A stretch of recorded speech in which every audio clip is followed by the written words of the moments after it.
Jos.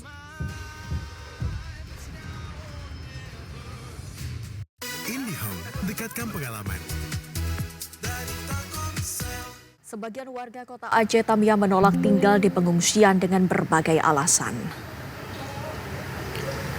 Meski kondisi kota Aceh Tamiang yang luluh lantak usai disergap badang, tak menyurutkan sebagian warga untuk tetap bertahan di lokasi rumahnya. Warga yang bertahan memilih mendirikan hunian sementara tak jauh dari sisa puing rumah mereka yang hancur.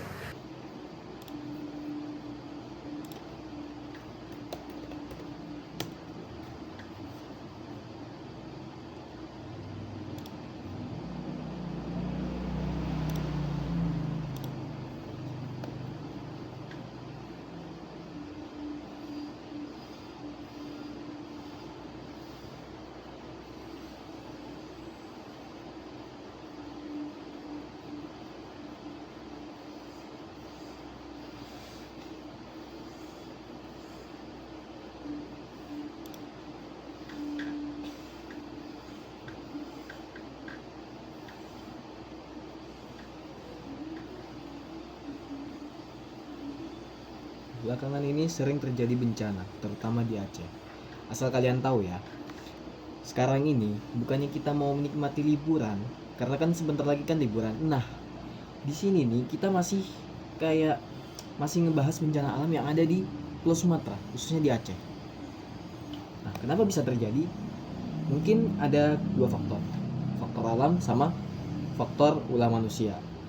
Nah, pada tugas minggu ke-15 kali ini, kita akan membahas mitigasi upaya mitigasi penanggulangan bencana alam dan apa hubungannya sama bela negara. Gitu.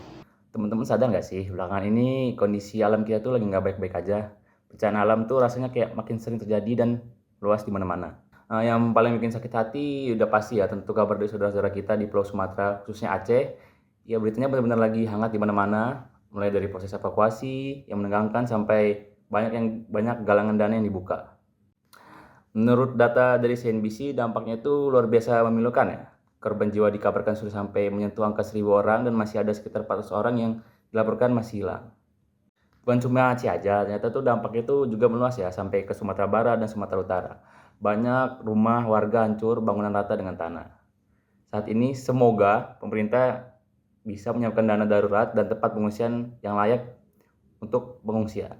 Guys, kalian udah tahu kan berita yang lagi viral banget, yaitu adalah banjir yang berada di salah satu kota, yaitu Aceh. Kalian nggak mau kan guys, pastinya kayak Aceh.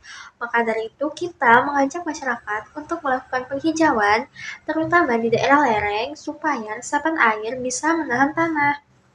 Nah, ada lagi loh, kita juga bisa membuat sumur resapan, mungkin akan membuat aspal menjadi mulus, tapi jangan membuat seperti Mipori karena dapat ketika hujan itu airnya akan menggenang.